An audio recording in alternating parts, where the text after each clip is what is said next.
오늘은 이 눈 시리즈의 세 번째 시간입니다. 그 맹인의 눈은 떠졌다. 첫 번째 그거였네요. 삼손에 뽑힌 눈은 회복되지 않았다는 거였죠. 그 다음에 시드기야는 눈이 뽑혀 죽었다. 여러분, 삼손이 왜 눈 뽑혔죠? 그 사람이 뭐를 방심했어요? 죄. 하나님이 나를 언제까지 용서해 주겠지. 이렇게 죄에 대해서 안이하게 살다가 된탕 당했죠. 구원을 지키긴 했는데 참으로 위대할 수 있었던 삶을 조기 마감해야 되는 그런 인생으로 전락돼 버리고 말았다고 말씀 전에 드렸었죠. 죄는 크리스찬의 많은 것을 파괴시키고 위대할 수 있었던 사람의 미래와 가능성을 날려버린다. 죄에는 반드시 뭐가 따른다고 했죠? 대가가 따른다. 대가 없는 죄 같은 건 없어요. 하나님은 바보도 아니고 하나님은 속지도 않으시고 하나님은 모르시지도 않습니다. 대가 없는 죄는 없어요. 뭐 마음에 짓는 죄든 몸에 짓는 죄든 분명히 죄에는 대가가 따릅니다. 그 다음에 시드기야는 왜 눈이 뽑혀 죽었죠? 그 역대하가 잘 묘사했는데 그가 하나님의 말씀 앞에서 교만해서 받지 않았고 또 완악했다. 한마디로 말하면 아마 시드기야도 똑같은 생각이었을 거예요. 하나님이 그렇게까지 하진 않을 거야. 그러니까 하나님한테 사자를 보낼 줄도 알아요. 하나님의 말씀을 들으려고도 합니다. 근데 정작 중요한 결단을 하질 않아요. 계속 결단을 미루다가 내가 회개하는 것보다 뭐가 더 빨랐어요? 하나님의 심판의 날, 그 날이 오는 게 더 빨랐습니다. 성벽이 먼저 뚫렸죠? 성벽 뚫리니까 회개할 정신 없고 도망가다 잡혀가지고 결국에는 최악의 상황을 맞게 되죠. 자기 가족들이 눈앞에서 죽고요. 자기 신하들이 눈앞에서 죽고요. 자기는 눈이 뽑혀가지고 리블라에서 바벨론까지 끌려갔는데 그 1000km 끌려가면서 도대체 무슨 생각했을까? 말씀드렸죠. 하나님이 참고 계시지만은 않는다는 거. 시드기야는 구원 지키지도 못했어요. 그 사람은 회심한 적도 없으니까요. 그 사람 마음속에 하나님의 말씀을 두려움도 없었습니다. 죄 짓는 사람들의 말로는 그거예요. 운 좋으면은 삼손이고요. 운 나쁘면 시드기야입니다. 운 좋으면 그냥 인생 폭망하고 정말 인생 나가리 되는 거고요. 운 나쁘면은요. 나가리 되는 건 기본에다가 옵션으로 지옥까지 갑니다. 눈 시리즈입니다. 그래서 타락, 그 다음에 심판. 오늘의 주제는 이제 구원입니다. 그 맹인의 눈은 떠졌다. 삼손, 시드기야, 그 다음에 그 맹인. 오늘 설교에 정말 중요한 단어가 바로 그라는 단어인 것 같아요. 그 맹인. 자, 오늘 본문인 요한복음 9장 책갈피 하시고 요한복음 9장은 되게 재밌습니다. 요한복음 9장을 읽어보면요. 이 안에서 아주 치열하고 살벌한 싸움이 있어요. 영적 싸움. 특히 요한복음 9장을 통해서 믿음이라는 게 무엇인지를 알 수 있습니다. 요즘 현대인들이 말이죠. SNS나 인스타 때문에 하고 싶은 것도 많고 갖고 싶은 것도 많고 먹고 싶은 것도 많고 가야 될 것도 많죠. 요즘 현대인들. 유행에 처지지 않으려면 많은 거를 해야 됩니다만 근데 이 맹인의 삶, 여기 등장하는 이 맹인의 삶이 현대인들의 삶이 혹은 현대 크리스찬들의 삶이 어디로 가야 되는지를 잘 깨닫게 해줍니다. 자, 저도 이거 보면서 굉장히 재밌게 읽었는데요. 자, 9장 1절. 예수께서 길을 가시다가 맹인을 봤습니다. 근데 이 맹인은 태어날 때부터 장님이었어요. 제자들의 질문은 이렇습니다. 예수님, 이 사람은 자기 죄 때문에 장님이 된 겁니까? 아니면 자기 부모님 죄 때문에 장님이 된 겁니까? 자, 이렇게 물어보는데 태어날 때부터 장님이었다고 했잖아요. 자, 여러분, 태어나기도 전에 죄를 어떻게 짓습니까? 태어나기도 전에 죄를 어떻게 지어요? 그죠? 그래서 자기 죄 때문에 장애인이 된 거는 아니에요. 근데 이런 눈치 없는 질문을 장님이 듣고 있는데 해버리죠. 자, 그의 부모 때문인가? 자, 유대인들은요, 장애나 고난은 그나 그의 부모의 죄 때문이라고 생각해 왔었습니다. 이런 질문하는 게 개념이 없는 게 아니라 그 당시의 정서였어요. 자, 아무래도 이제 이런 생각이요. 부모의 죄악을 3, 4대까지 벌한다라는 말씀이 있죠. 출애굽기 20장에도 말씀이 있고 20장 5절 볼까요? 자, 오늘 요한복음 외에 다른 성경은 거의 안 보니까 몇 군데는 볼게요. 자, 출애굽기 20장 5절입니다. 자, 그것들에게 절하지 말며 섬기지 마라. 네 하나님 여호와는 질투하는 하나님인즉 나를 위하는 자의 죄를 갚되 아버지께로부터 아들에게까지 몇 대? 3, 4대까지 이르게 하려니와 내 계명을 지키는 자에게 1000대까지 은혜를 베푸느니라. 자, 그 다음에 또 신명기 5장 9절입니다. 신명기 5장 9절. 신명기 5장 9절. 그것들에게 절하지 말며 그것들을 섬기지 마라. 자, 나를 미워하는 자의 죄를 갚되 아버지께로부터 아들에게까지 3, 4대까지 이르게 하거니와. 네, 반복되고 있죠. 자, 이런 말씀이 있으니까 제자들이 그렇게 질문을 던진 거예요. 자, 근데 우리가 이제 이 말씀을 3, 4대까지 벌을 내린다. 이 말씀을요, 자식까지도 장애인으로 만들어버리겠다라는 말의 의미가 아니고, 우리가 역사서를 쭉 공부를 해보니까, 사람이 죄를 지을 때, 이 죄가 연애나 결혼에 영향을 미쳐요. 그죠? 죄를 짓는 성향을 가진 사람의 연애와 결혼에 이 죄가 영향을 미칩니다.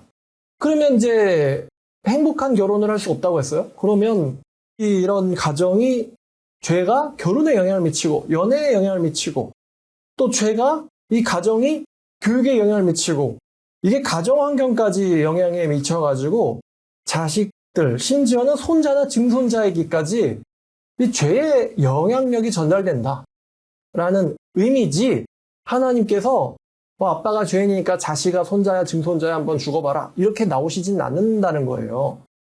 그러니까 역사서 보면은 아빠가 참 훌륭한데 결혼 잘못해가지고 아들이 망나니 같은 녀석이 나오거나 며느리가 잘못돼가지고 망나니 같은 손자가 나오거나 또 손자가 망나니 같으니까 증손자까지 벌을 받기, 그러니까 벌이라고 하면 좀 그렇고 굉장히 곤란한 상황에 처하는 경우가 있단 말이에요. 그러니까 내가 죄를 사랑해놓고는 왜 내 자식들이 행복하지 않은 거야? 이렇게 고민하면 안 됩니다.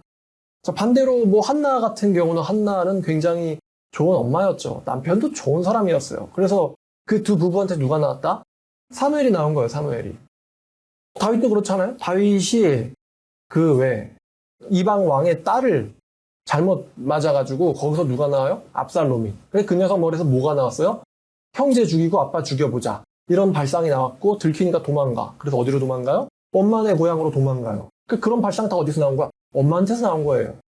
그래가지고 이제 칼부림이 다윗의 집안에서 일어나게 됐다. 이런 이야기 드렸었죠. 자, 어쨌든 그래서 가정 환경이 참 중요해요. 자, 이 민감한 질문 다시 요한복음으로 돌아와서 도대체 이게 누구 탓으로 장애인이 된 거예요? 이렇게 물어보니까 자, 성경 전체에서 자신의 잘못 때문에 장애인으로 태어나는 경우는 없습니다. 근데 현대의학에서는요, 부모의 죄 때문에 자식이 장애인이 되는 경우가 뭐 의학적으로 드러났죠. 여러분들이 많이 봤던 글귀일 건데 흡연과 음주는 무슨 출산의 원인이 돼요? 기형아 출산의 원인이 된다. 어제 뭐 읽어보니까 이건 뭐 너무나 자명해가지고 뭐 무서운 것 중에 하나가 애가 뇌가 안 커진대요. 임신 중에. 뇌가 안 커져가지고 뭐 지능이 돌고래 수준으로 나온달까? 흡연, 음주가 자식에게 영향을 이렇게 끼친다. 의학적으로는. 자, 근데 요한복음 9장에 나오는 이 장애인의 경우는 아니었어요. 예수님이 아니라고 하십니다. 자, 3절 보니까 예수께서 대답하시되 이 사람이나 그 부모의 죄로 말미암은 게 아니고 이 사람에게서 하나님이 하시는 일을 나타내시고자 합니다. 지금 뭔가 나타내셔야 되거든요. 어떤 사건이 앞으로 일어나야 돼요. 이 사건을 위해서 이 사람은 장애인으로 태어났다.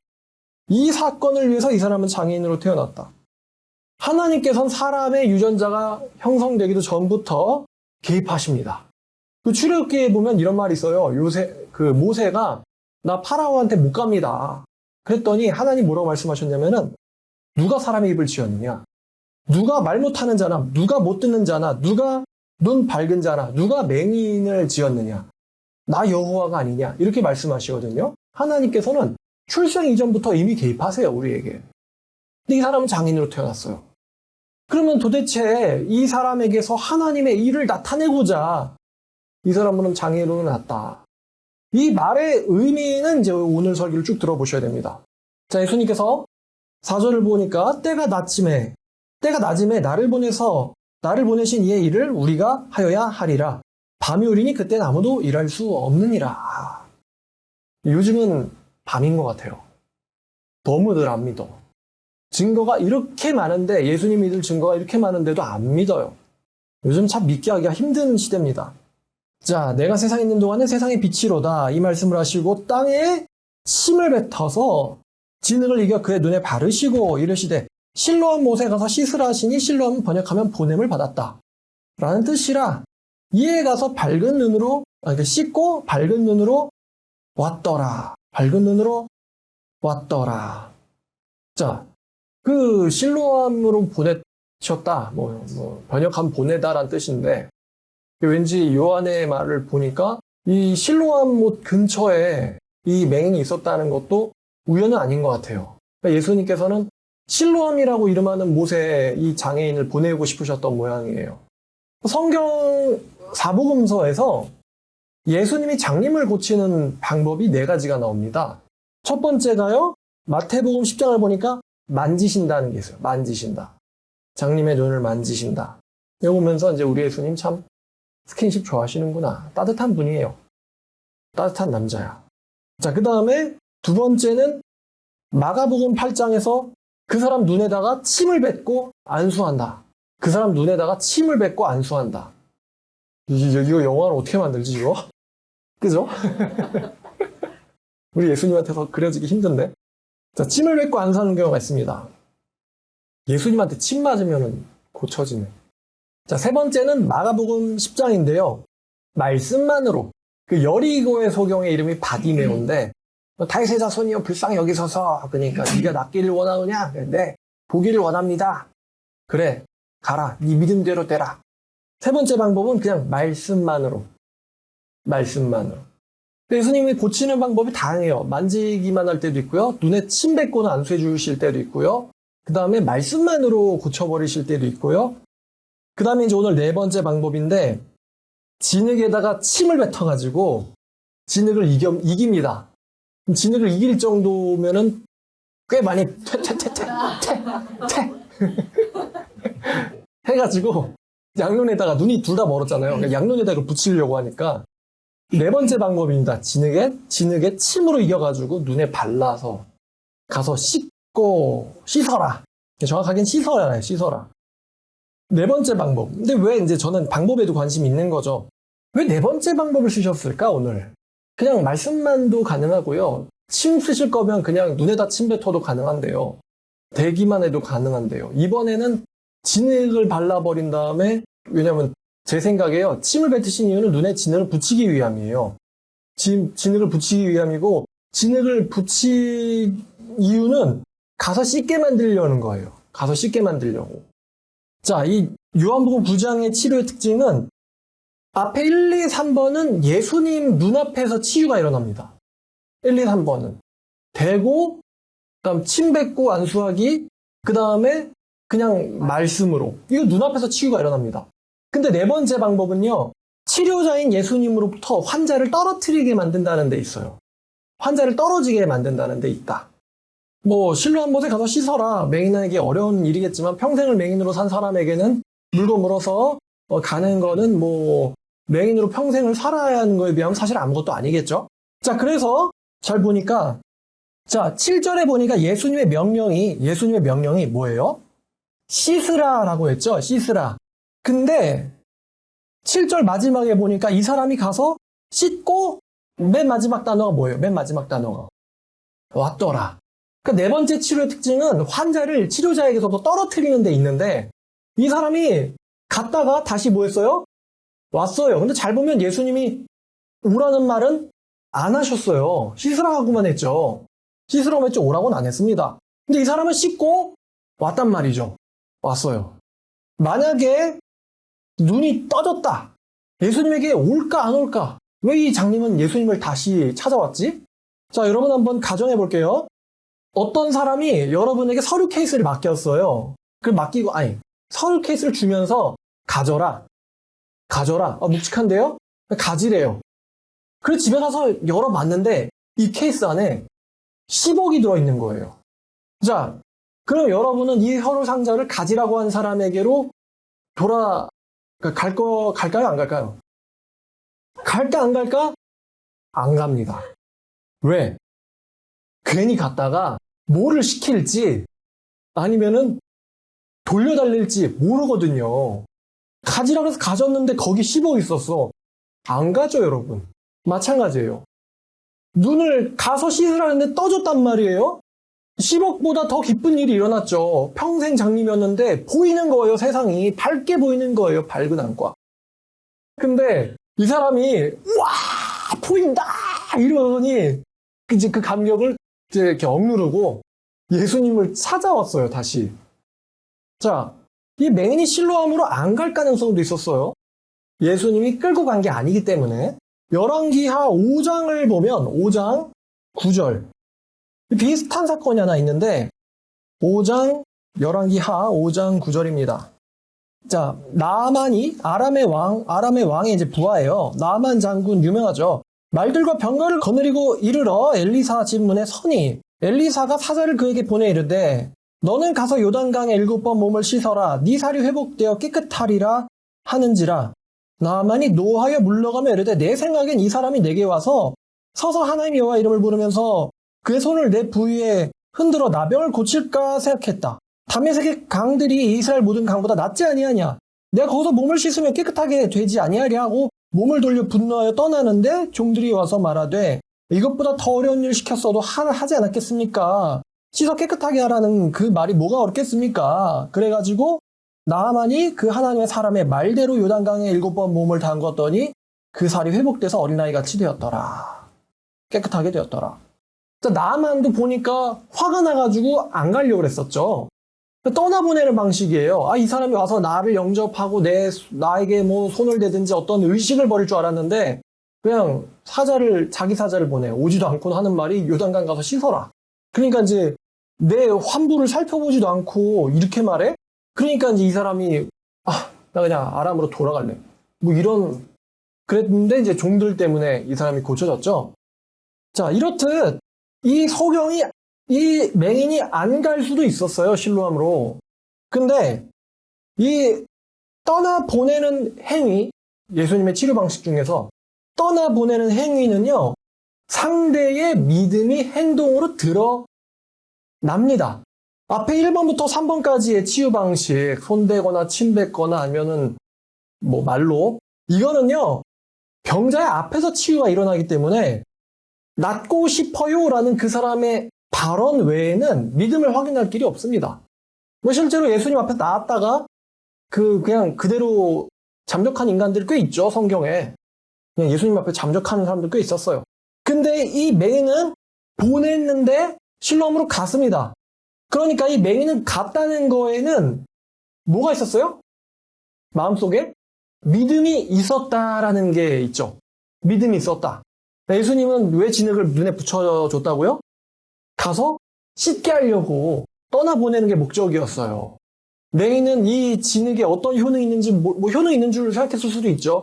그런데 어쨌든 이거를 실로암에 가서 씻으라는 말을 들었기 때문에 실로암에 가서 안 씻으면은 혹시 진흙이 떨어질지도 모르잖아. 효과가 안 일어날지도 모르고 이게 딱 이러고 갔을 거예요. 자, 근데 이 맹인은 예수님이 한 명령이 아닌데 가서 씻고 뭐 했습니까? 왔어요. 왔다는 거는 이 맹인의 성격을 알려주는데 이 맹인은 신실했다는 것입니다. 다시 말하면 정직했고 또 다시 말하면 희생정신이 있었다는 거예요. 그러니까 예수님이 이 맹인에게 무엇을 명령하든 이 맹인은 따를 생각이었어요. 내가 네 눈을 고쳤으니까 너는 평생 나를 따르라. 그 말에 따를 생각이었을 거예요, 맹인은. 설령 예수님이 그런 말씀을 나에게 주신다면. 어떤 사람들은 예수님한테 치유받고는 그대로 잠적했다 그랬죠? 왜? 예수님을 따르라고 할까봐. 감사 인사 드리기 귀찮아서. 이거 신실하지도 않고 정직하지도 않고 희생정신도 없는 겁니다. 근데 이 맹인은 믿음도 있었고 정직하고 희생정신이 있었어요. 자, 보면서 왔더라. 이웃 사람들과 전에 그가 거리는 걸 보았던 사람들이 이르되 이 사람은 앉아서 구걸하던 사람이 아닌가?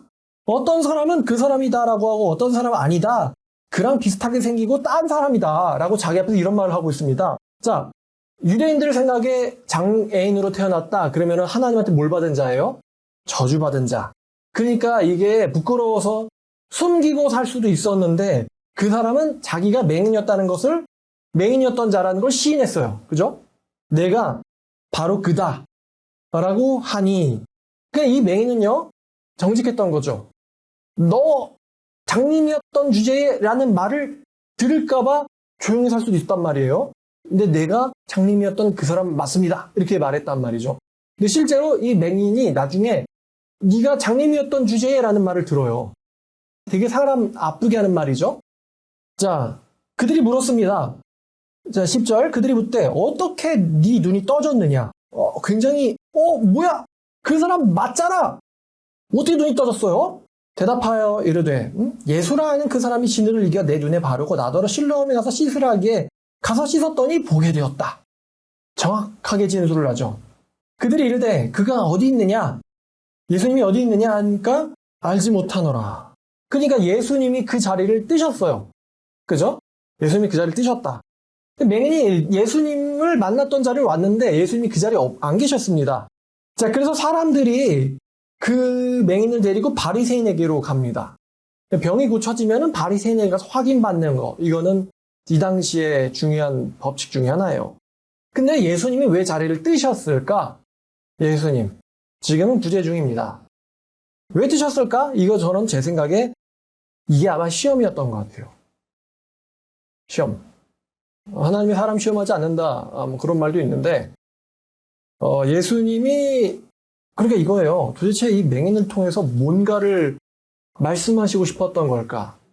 아니면 사도 요한은 이 요한복음 9장의 기적을 기록하면서 왜 이걸 기록했을까? 도대체 독자가 뭘 깨닫기를 바라는 걸까?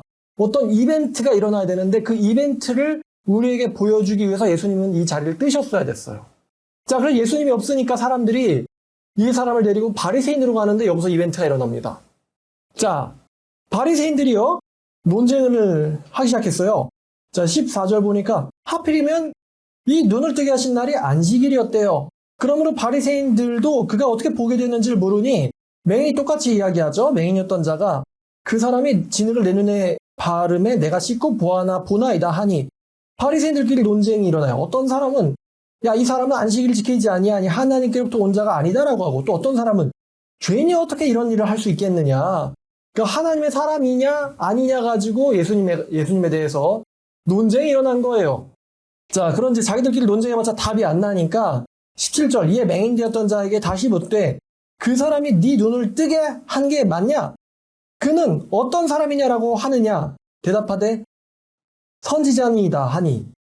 자, 유대인들이요, 이 맹인의 말을 믿고 싶지 않으니까 이번에는 그 사람의 부모를 불러요. 부모를 불러 묻되, 이 논쟁 끝에 부모를 불렀다.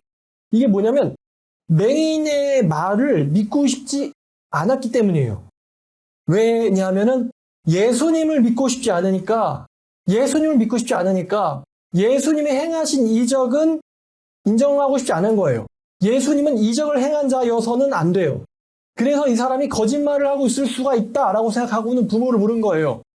자, 그래서 부모를 불렀는데 이 부모를 불러다가 이 바리새인들이 또 이 민감한 개념이 없는 질문을 또 던집니다. 자, 불러붙되 이는 너희 말에 맹인으로 났다 하는 너희 아들이냐? 그러면 지금은 어떻게 해서 보느냐? 이제 부모에게 똑같은 질문을 합니다.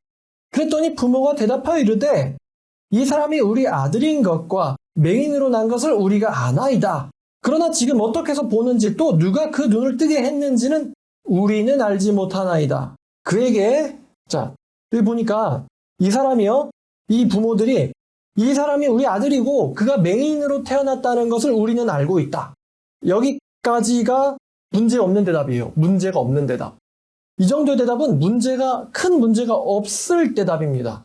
근데 그 다음 말, 우리는 모르니까 그에게 물어보소서. 그게 장성하였으니 자기 일을 말하리이다. 내 아들이 어떻게 눈을 뜨게 됐는지, 누가 그 눈을 뜨게 했는지 우리는 모른다? 이거는 거짓말이죠. 정확하게 저절로 눈이 떠졌다라고 말할 수도 있지만 누가 그 눈을 뜨게 했는지라고 말하고 있어요. 사람에 의해서 떠졌다. 근데 누가 뜨게 해줬는지는 모른다. 모를 리가 없어요. 이거는 거짓말입니다. 왜 거짓말하고 있는지 성경은 이야기하고 있죠. 자, 22절. 그 부모가 이렇게 말한 것은 이미 유대인들이 누구든지 예수를 그리스도로 시인하는 자는 출교하기로 결의했기 때문에 그들을 무서워함이었다. 예수님이 뜨게 해줬다는 걸 알고 있는데 모른다라고 거짓말했어요. 바리새인들 앞에서. 자, 그러니까 그에게 물어봐라. 자, 이 그에게 물어봐라라고 하는 이 말을 통해 보니까 이게 어떤 태도냐면 굉장히 무책임한 태도입니다. 왜냐면요, 자기들은 이렇게 말했다가는 쫓겨날 것 같으니까 자기들은 쫓겨나면 안 되고 내 자식은 사회에서 쫓겨나도 되나요? 자기들이 사회에서 쫓겨날까봐 자식한테 말을 시키게 하려는 이 부모에 대해서 여러분 어떻게 생각해요? 무책임하죠. 요즘에는 부모가 자식 버리거나 죽이는 뉴스들이 워낙 많아가지고 요즘에는 부모 자식 간의 사랑도 정말 절대적인 것 같진 않아요. 이때도 그랬어요. 우리들은 쫓겨나기 싫으니까 내 자식한테 가서 물어봐라. 걔가 성인이니까 다 대답할 거다. 부모한테 자식이 중요한 게 아니고 내가 중요하다. 우리가 중요하다. 이런 심보가 발동을 했습니다. 자, 그래서 24절을 보니까 그들이 맹인이었던 사람을 두 번째로 불러 이르되 너는 하나님에게 영광을 돌려라. 우리는 이 사람이 죄인인 줄 아노라. 그가 대답하되 그가 죄인인지는 알지 못하나 한 가지 아는 것은 내가 맹인으로 있다가 지금 보는 그것입니다. 자, 그랬더니 이제 이렇게 얘기하죠. 예수님이 죄인인지는 모르겠는데 니네들한테서 그런 말을 듣고 싶지는 않아. 이거예요, 맹인의 태도는. 예수님이 죄인이라고요? 그런 말을 당신들에게서는 듣고 싶지 않아요. 분명한 거 한 가지 사실은 내 눈이 지금은 보고 있다는 것이다. 자, 그러니까 이제 마리아가 다시 돌아왔어요. 그들이 이르되 그 사람이 네게 무엇을 했느냐? 어떻게 네 눈을 뜨게 하였느냐? 그러니까 26절이 뭔 뜻이냐면은 예수가 어떤 속임수를 썼느냐 이거예요. 예수가 어떤 속임수를 썼느냐. 그러니까 이제 장님이 속임수 따위는 없다 이거예요. 그거를 이제 이렇게 돌려 말하는 거죠. 이미 내가 대답했어도 듣지 아니하고 어찌하여 다시 듣고자 합니까? 당신들도 그의 제자가 되고자 합니까? 그러니까 왜 또다시 같은 말을 반복하게 만드는 거죠? 예수님이 하신 그 방식을 내가 자세히 알려줬는데도 또 물어보는데 예수님을 똑같이 따라하고 싶은 건가요? 당신도 예수님의 제자가 되고 싶습니까? 지금 굉장히 어떤 신랄한 위선과 또 어떻게 보면 이건 또 빈정이죠. 이 사람이 자기를 고쳐준 자를 죄인이라고 하니까 빈정거리는 거예요. 당신들도 제자가 되고 싶습니까? 자, 이렇게 얘기를 하니까 28절에 그들이 이제 터졌어요. 그들이 욕하여 이르되 니는 그의 제자인데 우리는 모세의 제자다.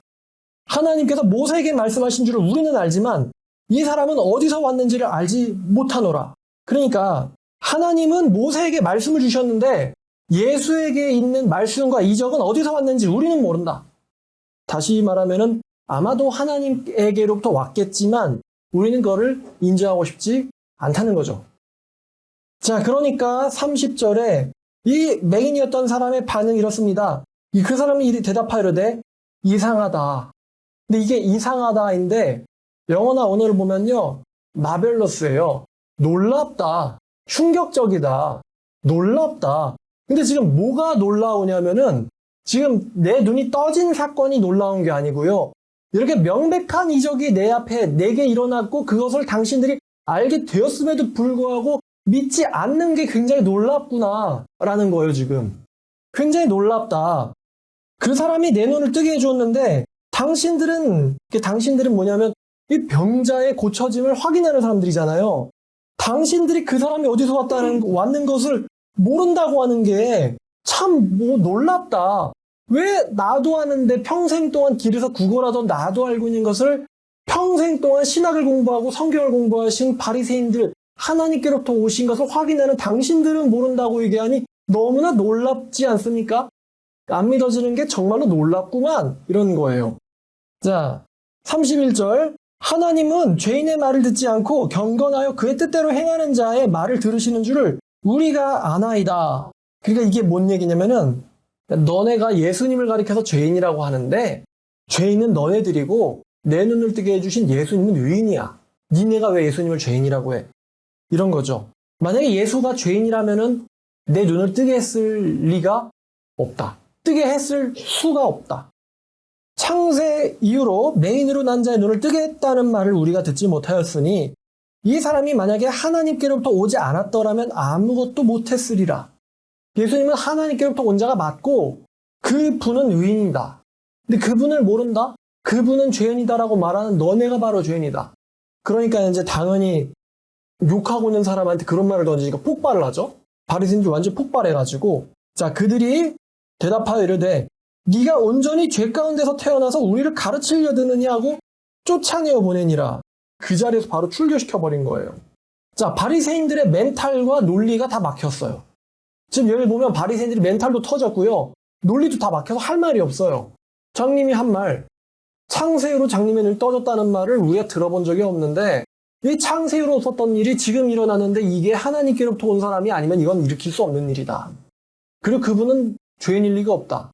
하나님 그분이 의롭기 때문에 이런 일을 일으키실 수 있었던 거다. 근데 하나님의 말씀을 가르친다는 당신들이 그분을 알지 못하고 이런 일이 왜 일어난지도 모르겠다고 하고 그분을 죄인이라고 하니 이게 정말로 놀랍구나. 자기가 알던 모든 게 뒤집어지는 순간이죠. 장님 맹이었던 사람에게는요. 그러니까 이제 이 바리새인들이 네가 장님 주제에 우리를 가르치려고 드냐? 이 말이 나온 거예요. 그러니까 맹인인 거는 이 사람의 죄 때문이 아닌데 이 사람이 맹인인 건 이 사람의 죄 때문이 아닌데 이 사람을 가리켜서 죄인이라고 매도하는 것은 거짓말이죠. 거짓말입니다. 근데 지금 바리새인들이 놀려 막혔어요. 더 이상 맹인도 아니거든요. 근데 네가 죄 가운데 태어나서 우리를 가르치려고 드는구나. 하고는 쫓아내버립니다. 이 쫓아내버리는 이유가 이거죠. 바리새인들한테 할 말도 없고 논리도 막힌 거예요, 지금. 그런데 반대로 맹인의 논리는 완벽하기 때문에 바리새인들은 그 맹인을 반박할 수 없었어요. 학문을 했는데도 불구하고 그들의 남은 선택지는 그 맹인을 쫓아내는 수밖에 없어요. 듣기 싫다는 거죠. 보기 싫다는 거예요. 그 쫓아내는 거예요. 듣기 싫다, 보기 싫다. 여러분, 이 쫓아내는 거, 이게 진짜 죄인의 모습입니다. 진짜 죄인의 모습. 자기의 죄나 자기의 어리석음이 드러나면 그것을 회개하기보다는 오히려 진리를 전하는 사람이나 선지자를 죽이거나 쫓아내는 거. 요즘 같은 자유민주주의 법치국가에서는 죽이거나 쫓아내기보다는 이제 피하겠죠.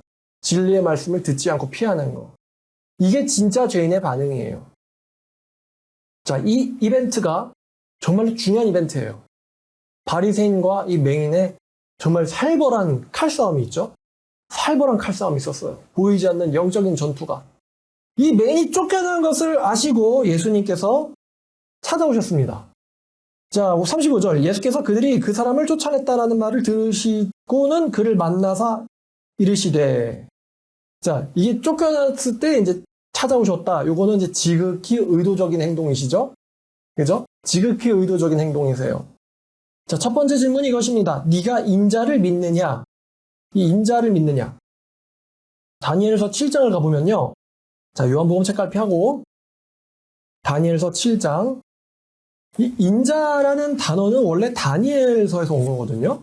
근데 다니엘 7장 13절을 보면 아마 이건 유대인들에게도 굉장히 어려운 말씀이었을 텐데 내가 또 밤 환상 중에 보니 이 인자 같은 이가 하늘 구름을 타고 와서 옛적부터 항상 계신 이에게 나아가 그 앞으로 인도되매 그에게 권세와 영광과 나라를 주고 모든 백성과 나라들과 다른 언어를 말하는 모든 자들이 그를 섬기게 하였으니 그의 권세는 소멸되지 않는 영원한 권세며 그 인자의 나라는 멸망하지 아니할 것이니라.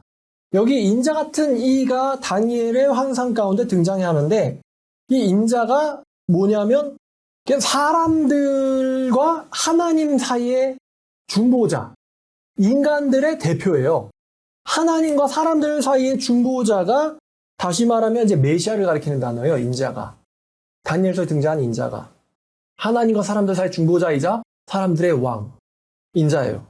자, 그러니까 예수님이 네가 인자를 믿느냐? 이 말은요.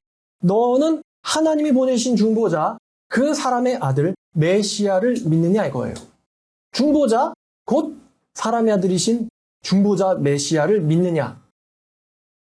자, 당연히 맹인은 이렇게 말했겠죠. 자, 36절 대답하여 이르되 주여 그가 누구십니까? 내가 믿고자 하나이다. 근데 이 예수님이 네가 인자를 믿느냐 이 질문에는요. 사실 너 메시아를 믿을 거니? 이런 의도만 있는 건 아니에요. 어떤 의미가 또 있냐면은 이 예수님의 질문이 지금 이 맹인이 바리새인들한테서 뭘 받았어요? 출교당했죠. 사회에서 쫓겨났단 말이에요. 사회에서 배척됐단 말이에요. 여러분, 바리새인들은 그 당시에 그 마을 동네에 어떤 중요한 영적 질문들에 대해서 해답을 내놓는 공기관 같은 거예요. 그런데 여기서부터 쫓겨난다라는 것은, 아니, 쫓겨난다라는, 바리새인들한테 쫓겨나는 건 바리새인들만 안 보면 끝나는 게 아니라 그 바리새인들과 연이 있는, 바리새인들을 찾아오는 마을 사람들, 사회, 공동체에서부터의 축출을 의미해요. 그러니까 예수님의 이 네가 그 자를 믿느냐라고 물어본 건요, 바리새인들에게서 배척받게 된, 혹은 또 자기의 눈을 뜨게 해준 그 메시아를, 그분을 메시아로 인정하고 믿느냐라는 질문이에요. 그분을 메시아로 인정하고 믿느냐. 또 다른 의미는 이런 거죠. 유대인 공동체에서 다시 말하면은 너는 사회에서 매장된 것을 원망하지 않느냐는 질문이기도 하죠. 너는 사회에서 매장됐다는 것을 원망하지 않느냐. 나 때문에 사회에서 매장됐지만 그것에 대해서 원망하지 않느냐라는 질문이기도 했어요. 근데 이 맹인의 대답이 누구십니까? 내가 믿고자 합니다. 그러니까 뭐냐면은 그가 누구이신지 저에게 알려만 주세요. 제가 그분을 믿고 싶습니다. 이렇게 반대로 이렇게 말할 수도 있겠죠. 차라리 내가 장님이 되었더라면, 아니면 그분을 찾아가지 않았더라면, 바리새인에게로 가지 않았더라면, 이게 뭡니까? 이제 이 동네에서 어떻게 살라고요, 저한테? 제 생계를 막막합니다.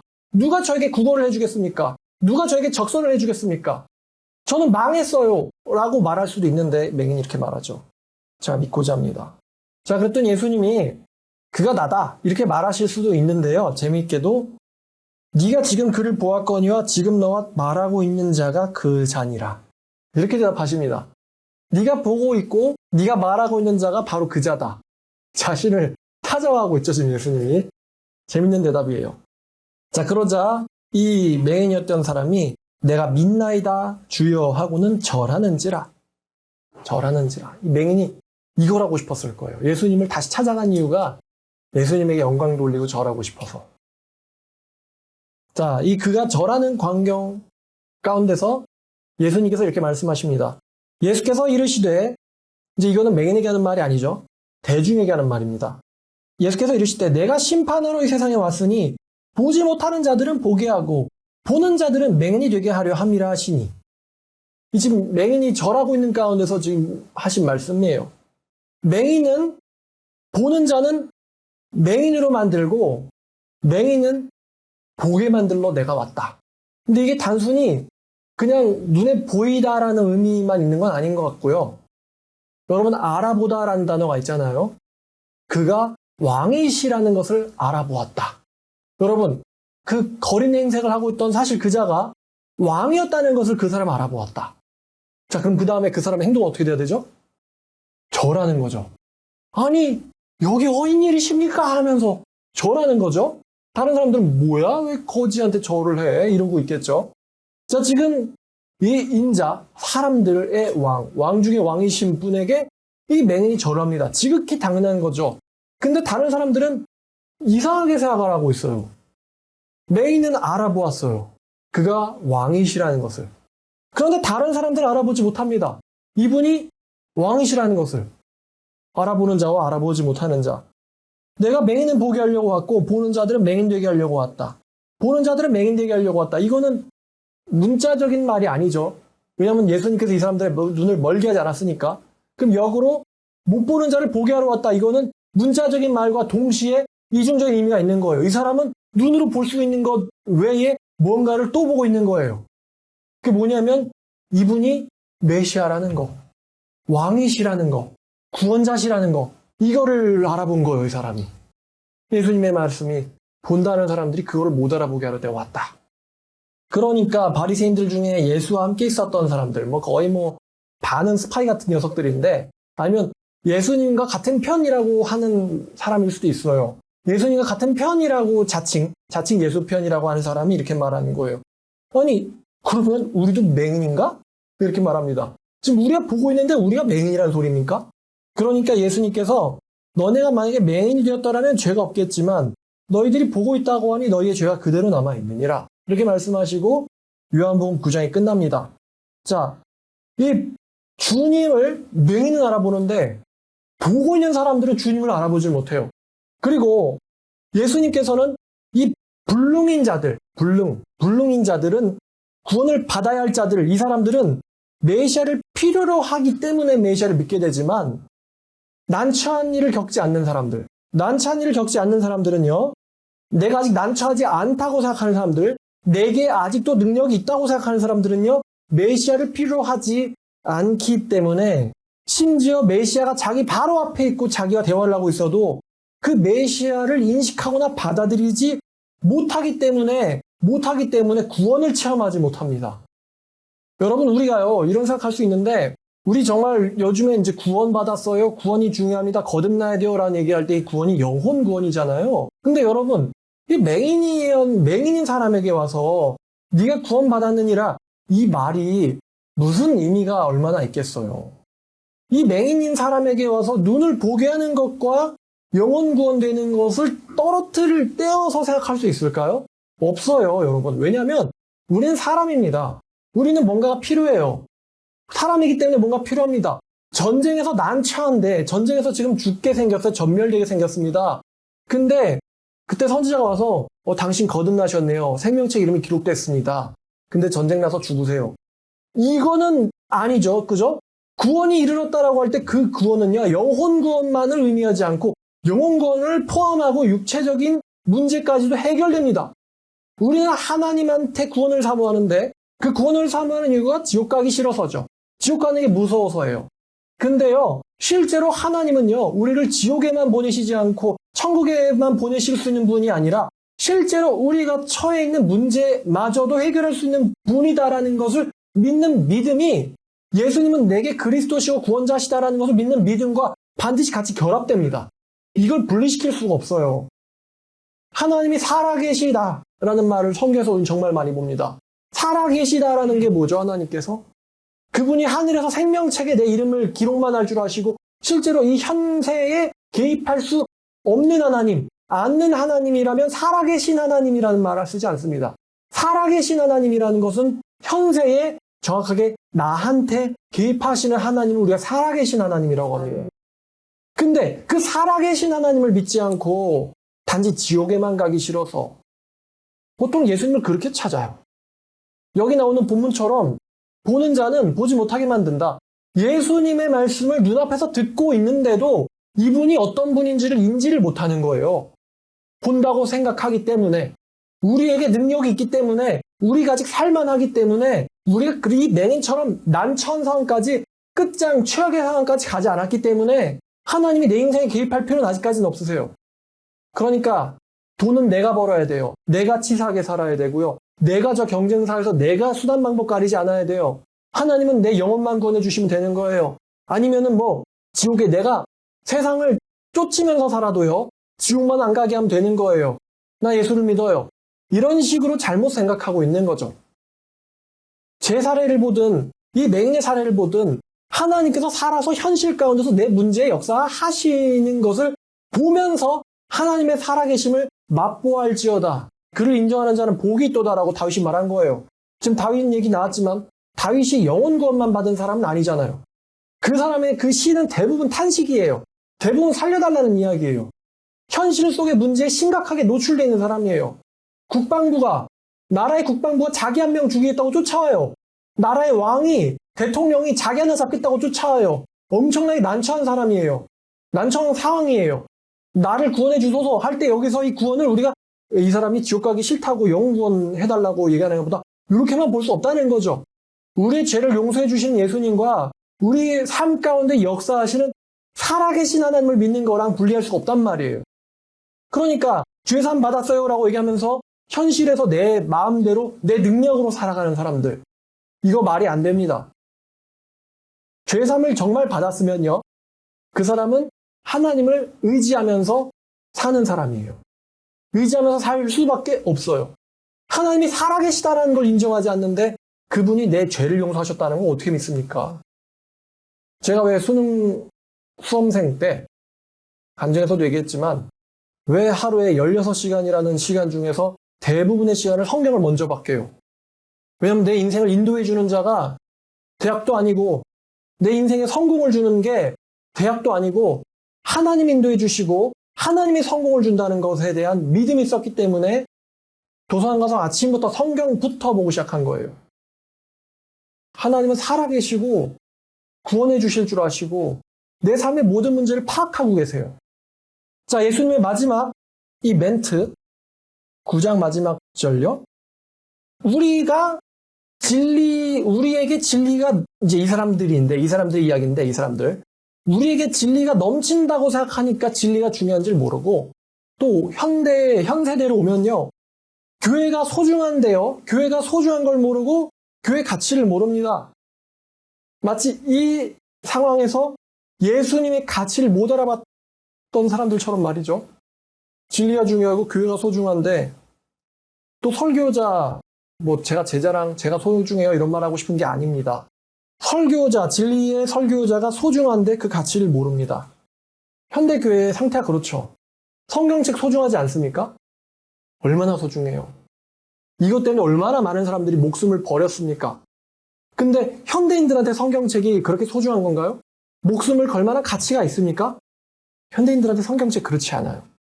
현대인들한테 교회가 목숨을 걸 만한 가치가 있습니까? 근데 예수님은 교회를 위해서 목숨을 걸었어요.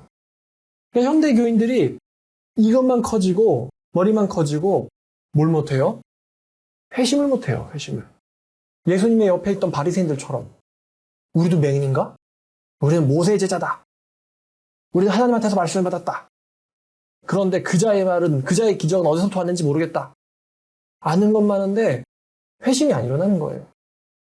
오히려 그 사회에서 무시당하던 이제 우리의 상황으로 바꾸면 불능의 처지에 있었던 사람이 오히려 하나님을 경험합니다. 불능의 처지에 있던 사람이. 자, 9장을 보면은 등장인물들이 굉장히 많죠. 첫 번째가 예수님을 제외하고 첫 번째가 예수님한테 무개념한 질문 던진 제자들. 얘가 왜 장애인이죠? 엄마 때문이에요? 얘 때문이에요? 자, 첫 번째 제자들이요. 이 제자들이 어떤 사람들이에요? 이 사람들. 나중 가서 예수님을 죄다 모른다고 버리고 도망갈 사람들이죠. 자, 두 번째 무리 군중들입니다. 야, 얘가 그 사람 맞냐? 얘가 그 사람이 아니야. 군중들. 이 군중들이 나중에 뭐가 됩니까? 나중에 선동돼가지고 예수님을 못 박으라고 외치게 될 자들입니다. 그 다음에 세 번째 사람들이 바로 바리새인들입니다. 지금은 맹인 쫓아내지 나중 가면 이 사람들이 예수님을 죽이려고 온갖 선동과 음모를 꾸며대는 사람들. 바리새인들. 그 다음에 부모님. 알면서도 부인한 사람. 지금 내불이 나왔어요. 예수님 버리고 도망가는 사람들, 선동자 예수를 죽이라고 외치는 사람들, 그 사람들 선동시키는 사람들, 그리고 모든 걸 알고 있으면서도 부인하는 사람들. 네 종류의 부류의 사람들이 나왔고 마지막으로 맹인이었던 사람. 이 9장이라는 이 막에서 극에서 5부류의 사람들이 등장하는 거예요. 제자들, 군중들, 바리새인들, 부모 같은 사람, 그 다음에 맹인. 자, 질문인데요. 누가 진짜 믿음을 가진 사람일까요? 그죠? 맹인. 자, 다시 질문할게요. 예수님이 왜 그 맹인을 찾아가셨을까? 예수님이 하나님이시고 어디에 언제 어디에 어떤 믿음을 가진 사람이 있는지를 정확하게 아시는 분이라고 하나님이시라고 생각하면 예수님이 왜 이 사람을 찾아오셨을까? 왜 예수님의 능력이 그 맹인에게만 나갔을까? 왜 그 맹인에게만 예수님의 능력이 적용됐을까? 이 질문. 그 맹인은 다른 사람들, 이 극에 등장하는 다른 등장인물들과 이 맹인은 무엇이 다르냐?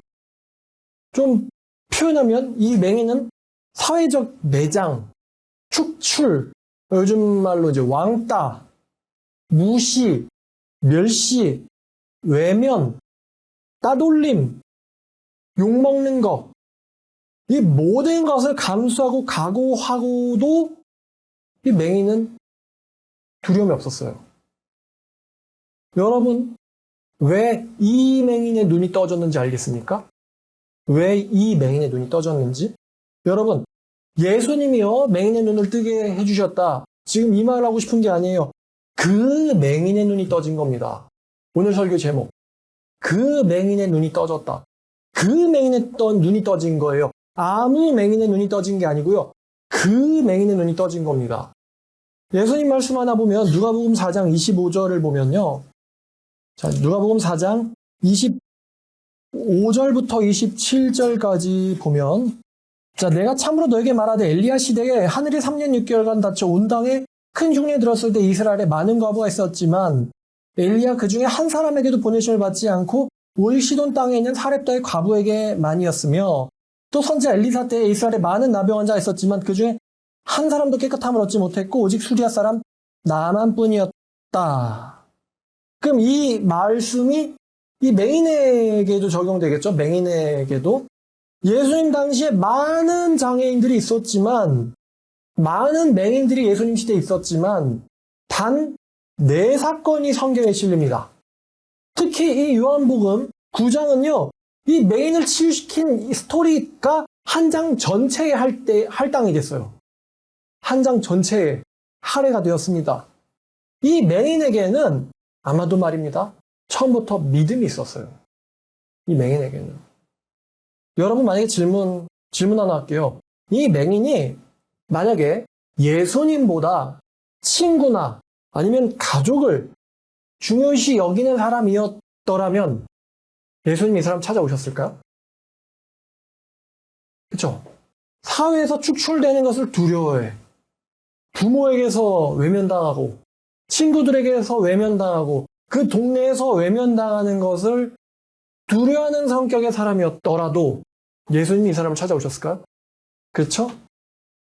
이 사람에게 믿음이 있었으니까 이 사람이 정말로 정의롭고 진실되고 충성스럽고 희생정신이 있는 그런 정직한 사람이었으니까 예수님이 그 사람에게 가신 거고 그 사람의 눈이 떠진 거예요.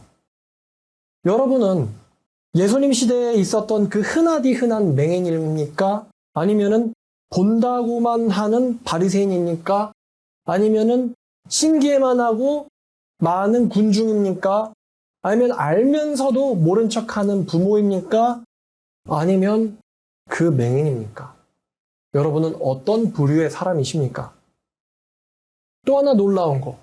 이 맹인의 눈이 떠졌다. 맹인이 말하듯 창세로부터 일어난 적이 없는 일을 일으키시는 분. 여러분 세상에, 여러분 부자 되고 싶잖아요. 그죠? 부자가 되고 싶다. 근데 세상에 부자가 얼마나 많아요, 여러분. 그쵸? 와, 이런, 저번에 보니까 집 한 채 거래가가 180억이래요. 180억. 어쨌든, 180억짜리 아파트? 근데 그런 데 사는 사람들 많거든요. 도곡동 타워팰리스 사는 사람 많거든요. 롯데 시그니엘 사는 사람들 많거든요. 펜트하우스 사는 사람들 많거든요. 뭐 베버리힐즈인지 버버리힐즈인지 거기 사는 사람들 많거든요. 맨하튼에 사는 사람들 많거든요. 뉴욕에 집 가진 사람들 많거든요.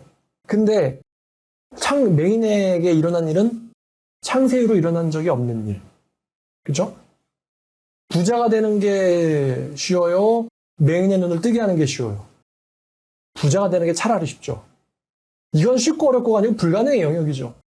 근데 불가능한 일을 가능케 하시는 분이 예수님은 맹인의 눈을 예수님은 모든 것을 할 수 있는 능력이 있는 분임에도 불구하고 맹인의 눈만 딱 뜨게 해주셨다.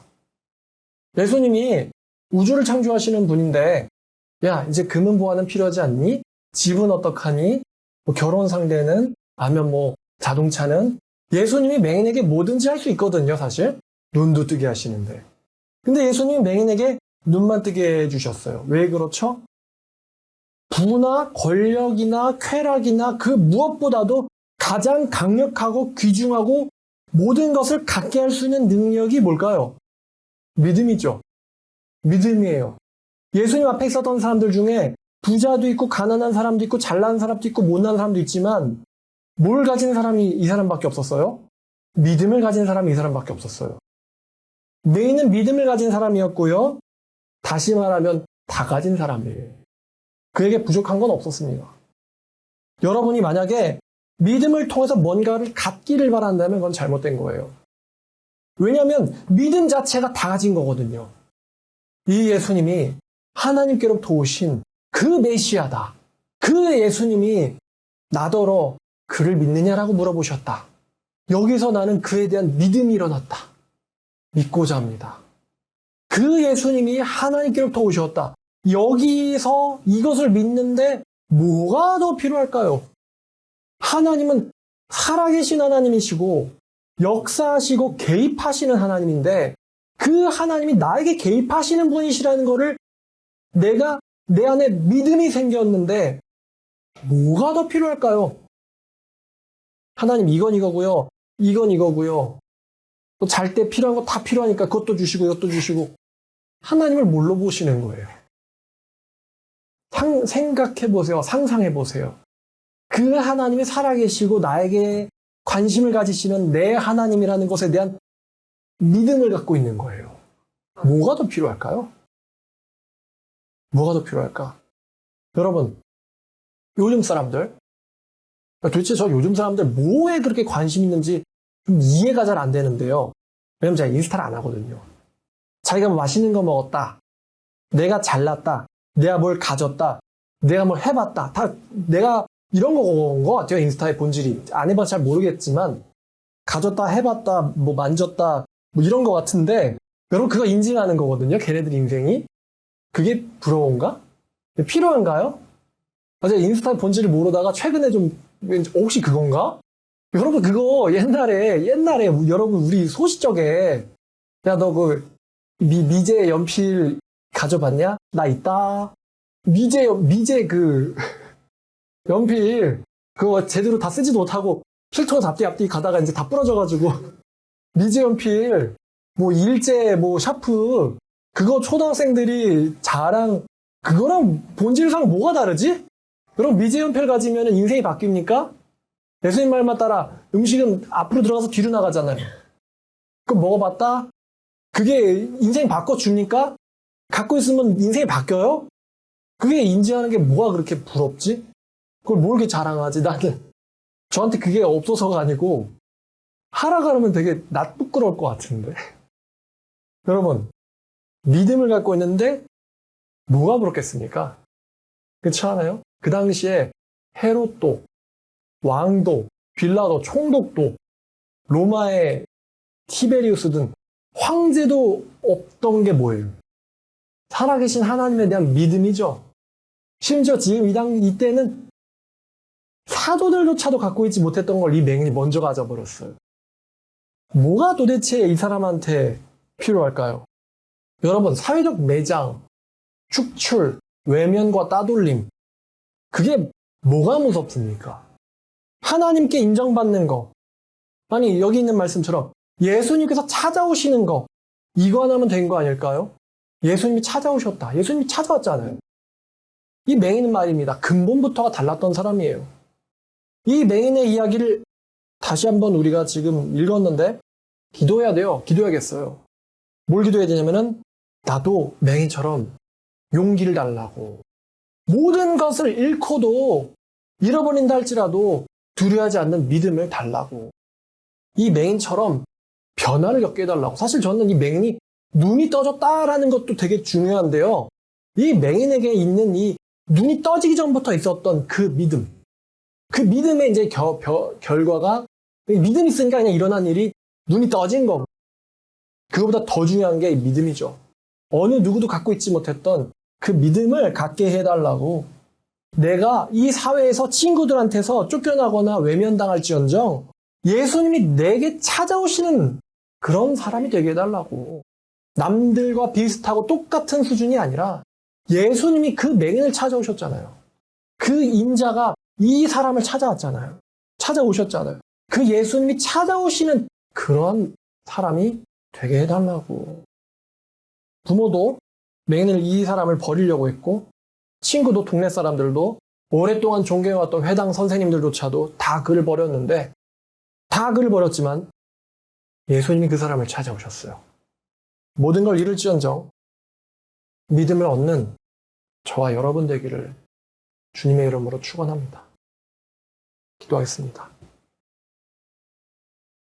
하나님 아버지, 너무나도 귀하고 귀한 사건, 너무나도 훌륭한 사람, 이 맹인의 이야기를 보면서 정말 예수님의 마음이 얼마나 이 맹인을 향해서 뭉클했을지, 또 이 맹인이 예수님을 향해서 얼마나 마음이 간절하고 사모했을지를 생각해 봅니다. 바리새인들이 온갖 거짓말로 회유하고 공갈 협박을 하고, 친구들은 우습게 여기고 깔보고, 제자들은 말도 안 되는 질문이나 하고 있고, 그런 상황 가운데서도 이 맹인에게 손을 대시고 가서 씻으라 라고 말씀하시는 예수님을 보면서 정말 참된 믿음을 가진 사람을 우리 주님께서 얼마나 간절히 바라고 계신지를 우리가 보았습니다. 단순히 웃고 읽어 넘겼던 요한복음 9장입니다만 이 맹인의 마음이 얼마나 간절했는지, 얼마나 정직하고 얼마나 신실하고 얼마나 희생적이고 또 얼마나 용맹했는지, 담대했는지를 발견하게 하시며, 나도 이렇게 예수님이 나의 인생에 찾아오는 사람이 되고 싶다. 이런 담대한 용기를 갖게 하여 주시옵소서. 사회에서 축출될지언정 예수님에게 인정받고 싶습니다. 사람들에게서 외면당할지언정 예수님에게는 반가운 사람이 되고 싶습니다. 우리를 그렇게 만들어 주시옵소서.